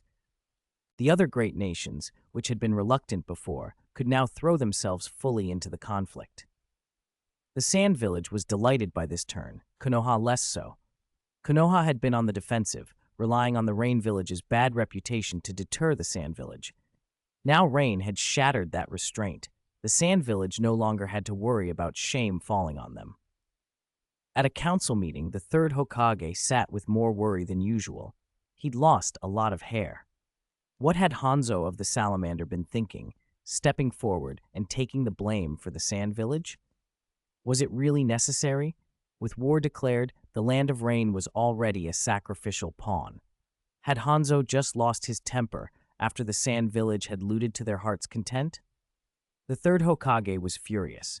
Hanzo's actions had put Konoha in a dangerously passive position. Since the Rain Village had the audacity to declare war on us as one of the 5 great shinobi countries, we must strike back, someone declared. Utane Koharu rose, hot-tempered. She couldn't stand being insulted. The land of rain had been plundered.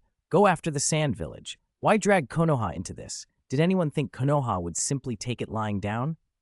I believe Tsunagakure and Iwagakure feel the same. The dignity and bottom line of the 5 great shinobi countries cannot be trampled.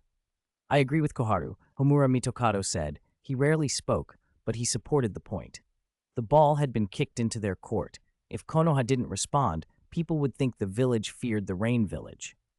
The third Hokage looked at Akimichi Torifu. Torifu patted his round belly, smiled, and said, Koharu makes a good point. Regardless of the cause, now that the Rain Village has declared war, the village must respond. However, I suggest we proceed cautiously. What do you mean? Koharu snapped, annoyed at the apparent hesitation. The meeting paused as everyone considered Torifu's caution. The situation had just gotten far more complicated. More updates here. The third Raikage section wasn't written well by Chinchian and has been revised. Thank you all for your supervision. Happy Dragon Boat Festival. Chapter 76. You dare hand over the Anbu? Ever since Akimichi Torifu had been pushed forward and Ino Shikacho was branded with Tsunade's mark, Torifu had been playing politics with the higher-ups, one day opposing, the next day compromising.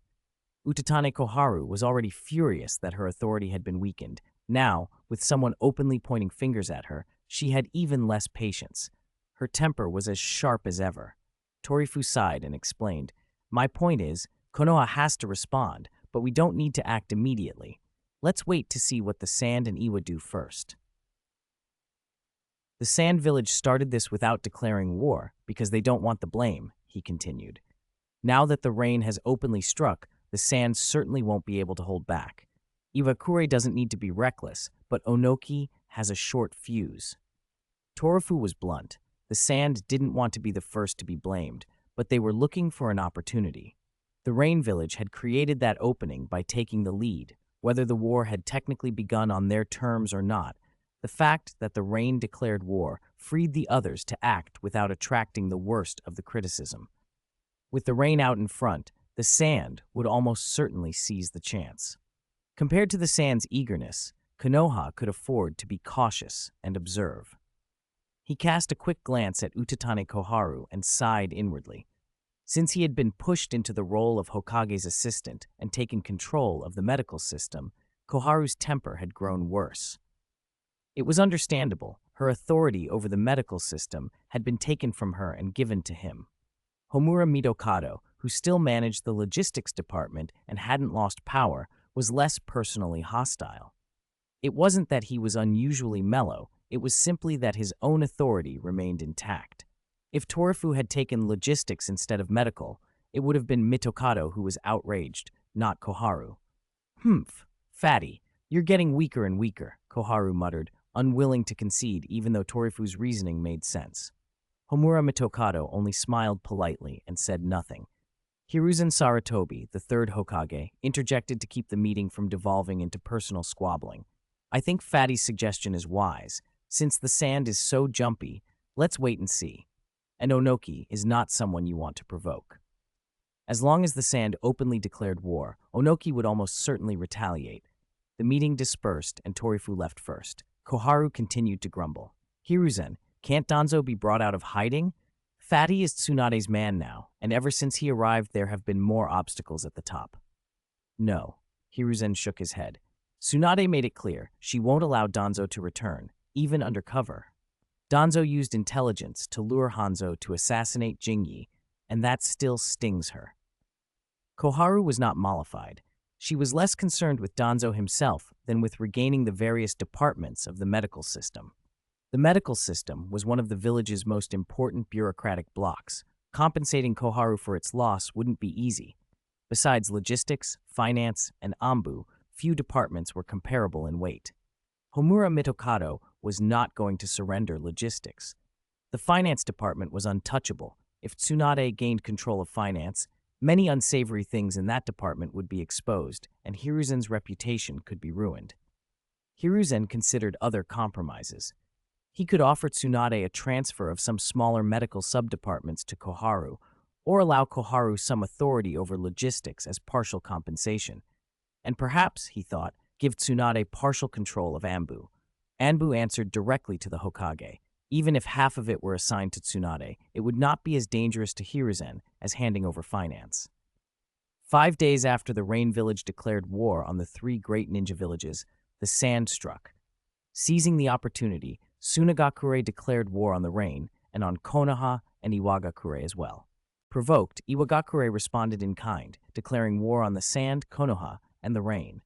Konoha, which had tried to remain steady, finally joined the declarations. Sand, Iwa, and Rain, all were now officially opposed to Konoha. With the 3 great ninja villages and the Rain formally at war with the factions, the curtain rose on the Second Shinobi World War. Konoha, Tsunagakure, and Iwagakure poured reinforcements into the Land of Rain. The fighting escalated into a chaotic free-for-all. The village mobilized. The shadow of war spread across the ninja world. Nations and villages everywhere felt the impact. Each of the 3 great ninja villages sent over 2,000 ninja to the Rain battlefield. Do not underestimate that number. Concentrated, 2,000 shinobi represented a substantial force. After a long day, Tsunade went to the little tavern where she usually ate with Orochimaru and Jiraiya. Hiruzen had already been waiting. The table was heavy with food and Tsunade's favorite sake. She sat down casually across from him, picked up a bottle, poured a cup, and drained it. As the edge went out of her tension, she asked lightly, "Did that old woman bother you again?" Tsunade knew all about Utane Koharu's demands to reclaim parts of the medical system, but she had been ignoring them. Hiruzen smiled faintly, took a careful sip, and said, "Tsunade, the village's medical system includes many departments. I think some of them can be released." "Oh," Tsunade raised an eyebrow. "So how do you plan to compensate me, old man? Logistics? Finance?" Hiruzen choked on his own reaction for a moment. The medical systems departments were on par with logistics and finance. Offering either would be absurd as compensation. When he calmed down, the 3rd Hokage finally stated his proposal. "I can let you control half of the Anbu." Tsunade's expression hardened. The Anbu? Half of the Anbu meant she could interfere in many operations. She might even make Anbu into her exclusive domain. The idea of giving up control of that force, even in part, was explosive. Chapter 77. I don't want half of the Anbu, I want all of them. Yes, the Anbu, but as a department under the medical system. You can keep some units, and the rest will be managed by Koharu. That's my final concession. Utatane Koharu was not someone to be trifled with. If her authority were stripped away and she couldn't get it back soon, she might cause trouble, publicly and privately, and the 3rd Hokage did not want to see that. Tsunade knew this. She frowned, said nothing, and kept eating with her chopsticks. The 3rd Hokage didn't rush her either. Master and disciple finished their meal in silence. When she had eaten her fill, Tsunade set down her chopsticks and rose. As she reached the 3rd Hokage's side, she left him with a single line. "Give me a few days to consider." The 3rd Hokage nodded. Tsunade's refusal wasn't flat. The fact she hadn't said no meant the matter could still be negotiated. Keeping Koharu stable would preserve the village's concentration of senior talent. Even if the Hokage factions split into 2 branches, their major goals remained aligned.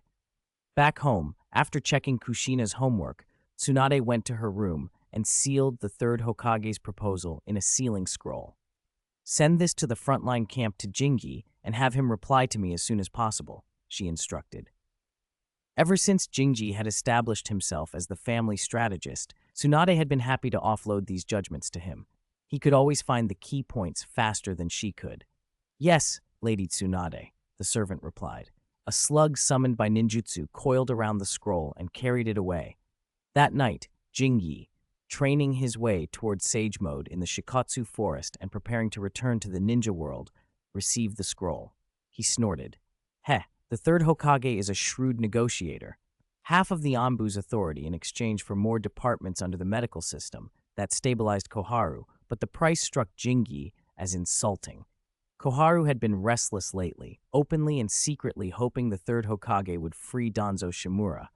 After wielding great power for decades and suddenly losing it, anyone would be upset. He understood her anxiety. But half of the Anbu? He scoffed. Not even a dog would want that. Jingi grabbed a fresh sealing scroll and wrote his reply with decisive strokes, then sent it overnight by puppet. Half? No. If you're going to hand it over, give everything. Aside from the squads dedicated to protecting the Hokage, every other Anbu unit had to be under Tsunade's control. Only then would the exchange have value, while the pharmaceutical department, the key branch of the medical system, had to remain firmly under Tsunade's command. The pharmaceutical department was too important to give away. The other medical departments could be passed to Koharu. They were like younger siblings who had to serve the pharmaceutical department anyway. Tsunade could also offload the heavy burden of training medical nin. Koharu liked causing trouble. Fine, Jingi thought. Let her have the minor departments and see how she managed them. But the pharmaceutical department had to stay. With it in hand, Tsunade would still dictate the village's most crucial medical and logistical levers. The third Hokage splitting the Anbu was reasonable. As long as he remained in the village, his safety would be secure. Even with the Anbu divided, he retained the authority to call them up. It was simply that some unpleasant tasks shouldn't be entrusted to them anymore. Jingi demanded everything. Don't speak of half. Give up the Anbu entirely, or don't bother at all. And the pharmacy stays with me. If it worked, everyone would be content. If not, things would stay as they were. Tsunade running the entire medical system might unnerve Danzo, but if she held the pharmaceutical department in the Anbu, Danzo would have almost no footing to stage any comeback. Anbu was a unit you either controlled fully or you didn't bother. Half a claim was nearly the same as none. Only by holding all the Anbu could you select its members and train your own. Then its personnel would be loyal to you, otherwise their loyalties would always serve the third Hokage. Satisfied, Jingi sent the raven puppet away and fell asleep. He had already found the balance of natural energy. If he maintained it, he would soon slip into Sage Chakra smoothly. He wanted this to be right. Too much exertion day and night could kill a man if he pushed too far. At dawn, the puppet raven returned with 2 sealing scrolls for Tsunade. 1 intelligence seal and 1 sealed packet that contained a set of flying information puppets, ravens and eagles, so messages could be relayed more conveniently than by summonings. Tsunade read Jingi's blunt intentions and felt a cold amusement. The third Hokage was going to pay a heavy price this time. Most people wouldn't have the courage to hand over all the Anbu. It was fortunate the offer was to Tsunade. No one else could have secured that kind of concession from the third Hokage. Their master-disciple relationship and Tsunade's special standing gave him the confidence to consider such a transfer. Even the others in the F4 could at most mobilize the Anbu, but not outright control it. When Danzo had founded Root, he used that mobilization authority and the third Hokage's tacit allowance to infiltrate and expand. Danzo's power had been built on the Anbu. Without them, even if Danzo were released or recreated Root, he would remain a junior. If Tsunade took the Anbu, Root members wouldn't be allowed to hide under its name. Wearing Anbu gear and using their authority to act in Root's interest would be unacceptable. It would tarnish the Anbu's reputation and the village's trust. Comforted by Jingi's backing, Tsunade deliberately stalled for days. The third Hokage began to fidget and sought her out again. Only then did she lay down her terms flat. With the medical system, she said, you can have everything except the pharmaceutical department. You can arrange all other departments as you like. But I want the Anbu. Not half. I want all of it. The third Hokage fell silent. He had been pleased when Tsunade said she would give up most of the medical system's departments, but as he heard the end of her demand, the smile drained from his face. Tsunade's appetite was large. She wanted to keep the pharmaceutical department and take the entire Anbu too. That was an enormous difference. Half the Anbu could be recalled or adjusted by the Hokage whenever he chose. Giving up the Anbu entirely was an irreversible transfer of power. The third Hokage understood that giving all was a fundamentally different matter than giving half. Chapter 78. I still know the difference between the Anbu and the money. If Tsunade took over selection, training, and mission assignments, the Hokage would be left with only deployment rights. In effect, Anbu would become Tsunade's personal domain. Impossible, the third Hokage exploded. Tsunade, Anbu answers directly to the Hokage. What you're proposing is tantamount to seizing Anbu for yourself. So what? Tsunade spread her hand and shot back. If I can't fully control Anbu, why would I bargain with you at all, third Hokage? Everything could have stayed the same. You were the one who came to me first. The third Hokage was momentarily speechless. He hadn't expected her appetite to be so large. And Hyuga Jingyi, Tsunade's advisor, had clearly been helping her craft a strategy. Tsunade's insistence was absolute. Not an inch would be conceded. Once she gave up ground, someone would take an inch and then move on to the pharmaceutical department. Jingyi had already spelled out the stakes in the ceiling scroll. The bottom line was no compromise. The third Hokage bristled, unwilling to hand over Anbu, but Tsunade seemed untroubled. Compared to Anbu, she prized the entire medical establishment more. Seeing Tsunade making to leave without further negotiation, he ground his teeth and shouted, "Wait, you can have Anbu, but the pharmaceutical department must be turned over." "Impossible." Tsunade slammed her hand down on the table. "Don't treat me like a fool. Many of the drugs in the pharmaceutical department were developed by me. When that old woman was in charge, the department's accounts were a mess. I didn't make an issue of it. I've given you enough face already. The pharmaceutical department cannot be handed over. There's no room for discussion. If you're unwilling, then let's pretend this conversation never happened." At the mention of messy accounts, the third Hokage immediately realized what she was hinting at. Utatane Koharu, who had long controlled parts of the medical system, and Homura Mitokado, who ran logistics, had likely skimmed profits for their families. Even he, who oversaw finance, had engaged in similar practices.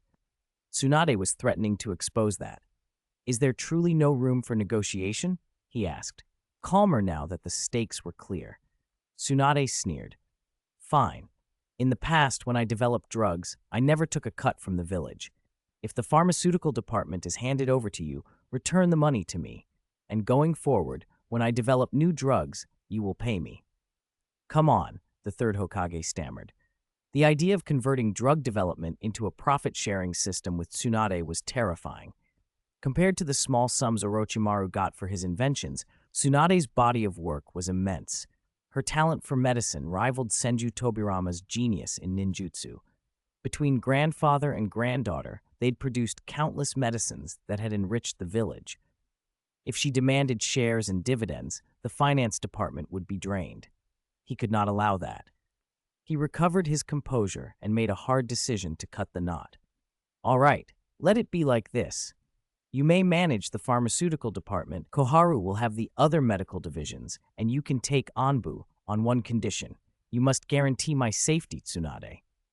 That gambit was meant to prevent her from pressing for money. He didn't even mention the Hokage guard platoon. Those details were too sensitive. In the end, he conceded Anbu and other guard elements to her oversight, then hurried off, flustered. "Hiruzen, what's the result?" Koharu and Homura asked eagerly when he returned to the Hokage's office. Sitting in his chair, the third Hokage let out a long sigh and smoked from his pipe before answering. Tsunade's demands for money had rattled him. If she pushed hard, the village would have to pay a fortune. "It's settled," he said finally, "but Tsunade will still manage the pharmaceutical department." Koharu bristled. "How can that be? The pharmaceutical department?" "Honey," Hiruzen cut her off sharply, "Tsunade knows about some of the irregularities you've been involved in. She nearly exposed them. Are you still intent on keeping the pharmaceutical department?" Koharu's denial was weak. Homura stared at the ceiling, pretending not to hear. His logistics department had also benefited, though less brazenly than Koharu's. The three of them understood the truth. How many medicines had Tsunade developed over the years? If she demanded shares and dividends, how much would the village owe her? That money was his, no theirs. "Keep Anbu, keep the prestige, just not the money." The third Hokage had chosen which to sacrifice. "Then so be it," Koharu muttered, reluctantly accepting the lesser outcome. Losing control of the pharmaceutical department meant losing the most lucrative opportunities and having the entire medical system act according to Tsunade's whims. It was not ideal, but it was safer than letting her make a scene that could ruin them all. Hiruzen puffed his pipe, trying to calm himself. From now on, Anbu is entirely under Tsunade's control. You two, no more trouble. As for Danzo, I'll transfer him out of the Anbu prison to Konoha's regular prison. With Anbu in Tsunade's hands, Hiruzen no longer trusted leaving Danzo Shimura confined to the Anbu prison, where a sudden, unexplained death might occur. It was better to place him where the village could oversee him properly. Dear ones, remember to eat zongzi. Chapter 79, Find Tsunade. It's better to find Hyuga Shizuoichi. From now on, unless there's a really good reason, don't bring up releasing Danzo again. Each time you mention it, you'll rile Tsunade.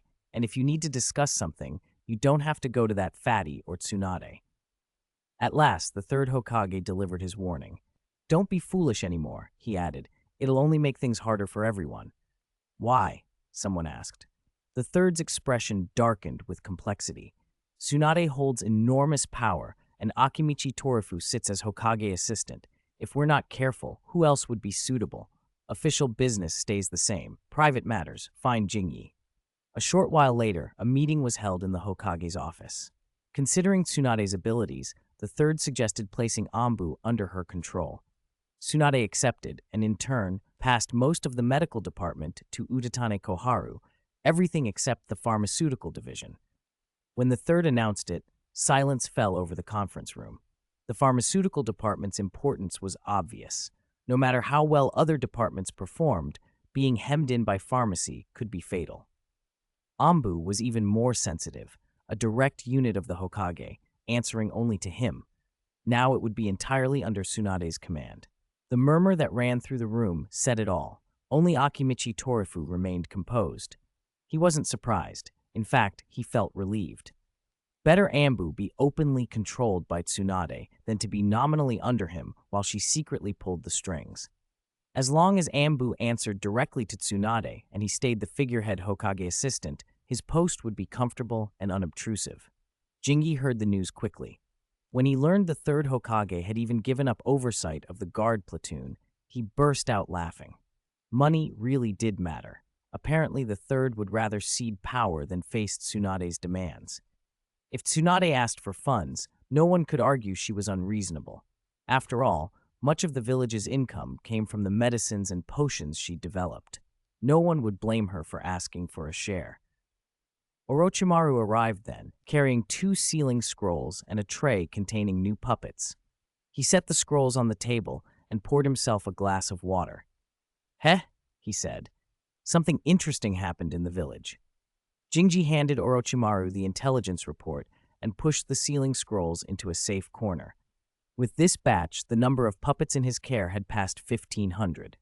Once deployed, the sight would be unforgettable. Orochimaru was indeed a valuable collaborator. Orochimaru scanned the report and looked up in surprise. The third actually handed all of Anbu to Tsunade? He read on and laughed aloud when he reached the line about the third giving up control because he feared Tsunade would demand money. "Ha, that's rich." "It is," Jingyi agreed dryly. "War demands money. The village coffers aren't looking healthy. If Tsunade asks, the third would be beside himself." If it were anyone else, the third might have refused, but Tsunade's claim was firmly grounded. The medicines she'd created brought wealth to Konoha. Who could argue against her? In any case, the third appeared to prefer giving up command to avoid a showdown. Orochimaru set the report down and said, "Jingyi, our cooperation will probably end soon. The situation on the Land of Rain front is unstable. The third hopes I'll go there to lead Konoha's shinobi in battle." Orochimaru had a knack for tactical command. It was only that the elders hadn't fully acknowledged him yet. Sending him to the battlefield allowed the village to use his talents while keeping overall strategic control in the hands of veterans like Nara Shikaku. "Understood," Jingyi said. Orochimaru couldn't remain cooped up in the medical wing, tinkering in the morgue while amassing puppets. He already had more than enough instruments of war. There was no urgency. Unless the war reached the brink of defeat, Jingyi had no intention of joining the front lines. Ensuring victory on the Land of Rain battlefield had been his promise to Tsunade. As reinforcements arrived, the camp grew busier, organized chaos, but chaos nonetheless. Nara Shikaku had his hands full keeping things together. The strain showed in his thinning hair. "Are you here to freeload?" Jingi barked as 3 men descended on his meal. Nara had given Jingi special privileges, better food, and a little extra comfort. No sooner was Jingi's meal ready than 3 scoundrels dropped in.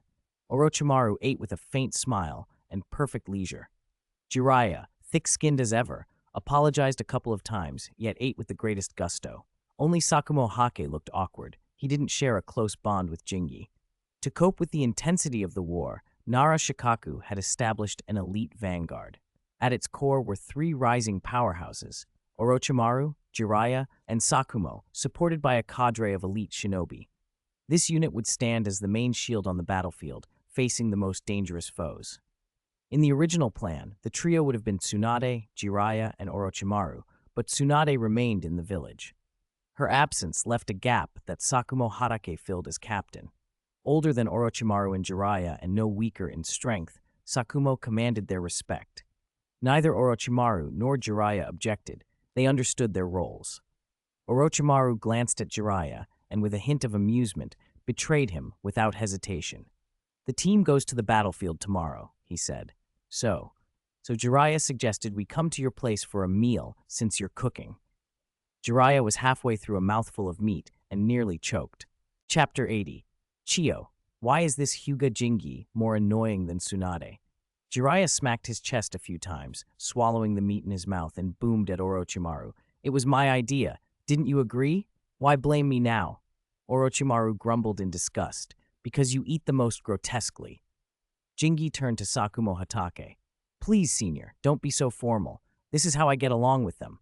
No, it's..." Sakumo smiled awkwardly, searching for words that wouldn't come. He still felt a sting when he thought about what Jingi had seen before, an incident that had left him humiliated and near breaking. Jingi had helped him through it, but anyone in his position would have been shaken. Only someone shameless like Jiraiya could shrug off being treated like a pervert and forget about it days later. Jingi raised his cup with a smile. "Senior, to a resounding victory." "Thank you," Sakumo replied, feeling some of the tension lift. Jiraiya's antics had lightened the mood. Any irritation he had felt was already fading. He was not a man of many words, quiet and honest, the sort to carry a samurai-like conscience.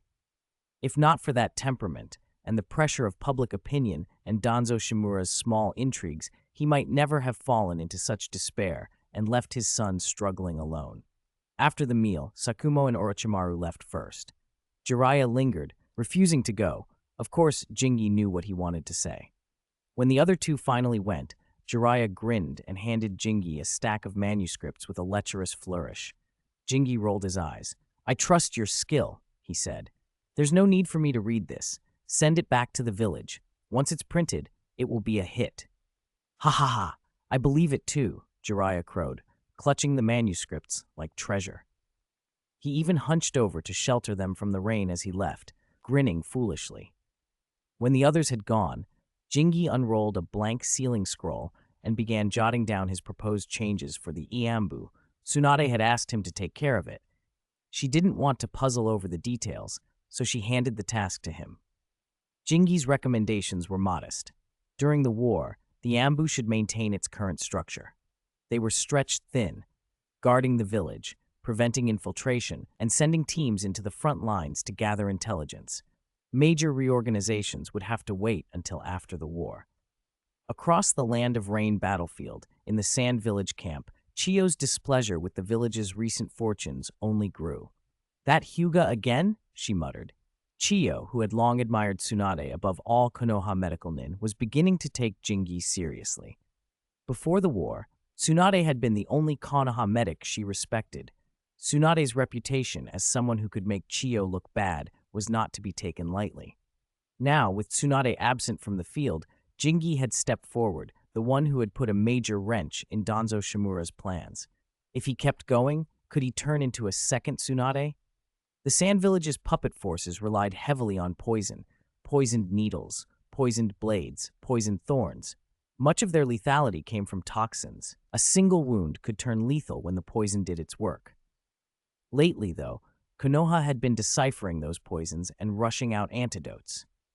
Without the threat of poison, the puppet's edge was blunted. No matter how widespread their array of poisoned weapons, if they couldn't finish foes off, most wounds would be non-fatal. For Chiyo, that was intolerable. If Jingi kept neutralizing poisons and producing effective antidotes, the Sand Village would lose a major deterrent. This Hyuga had to be stopped. Beyond that, the Land of Rain itself worked against the sand. Sand ninja often favored wind release techniques, but the rain-drenched, oppressive environment of the Land of Rain suppressed many such techniques. The Cloud Village excelled in lightning release, and the Stone Village in earth release. The terrain and weather favored their styles while hampering sand tactics. She flipped Jingi's file shut and rubbed her temples. "What about Iwagakure's reply?" she asked the messenger. The ninja reporting looked uncomfortable. "Lord Chiyo, Iwagakure hasn't replied." "A bunch of idiots, just as stubborn and foolish as Onoki," Chiyo exploded. She had hoped to open talks with Iwagakure and push for a coordinated strike against Konoha. The battlefield was chaotic. Official declarations of war didn't preclude secret pacts. If Sand and Stone could cooperate, they might hit Konoha hard. Instead, Iwagakure ignored her. Declare war on us, batter our forces, and then ask to unite against Konoha? Where was their pride? Where was their face? "What about the Rain Village?" she pressed, forcing Iwagai out of her mind. The messenger faltered. "Hanzo, he is still focused on us. It may be related to our earlier reprisals." Chiyo's frustration mounted. If the person sent from Iwagakure had been anyone but Kitsuchi, Onoki's son, maybe she could have opened a channel. But Kitsuchi, while seeming mild before his father, shared Onoki's stubbornness and deep-seated pride. Her plan dissolved before it began. "Fine," she snapped, waving them away. "Leave me." She was furious. Onoki was an old fool, Kitsuchi a young one, and Hanzo of the Salamander pursued the sand like a dog that wouldn't let go. Chiyo dismissed the tent, wanting quiet to think. The Allies' politics and the battlefield's shifting alliances had made everything more dangerous than any single enemy. She needed a plan, and fast.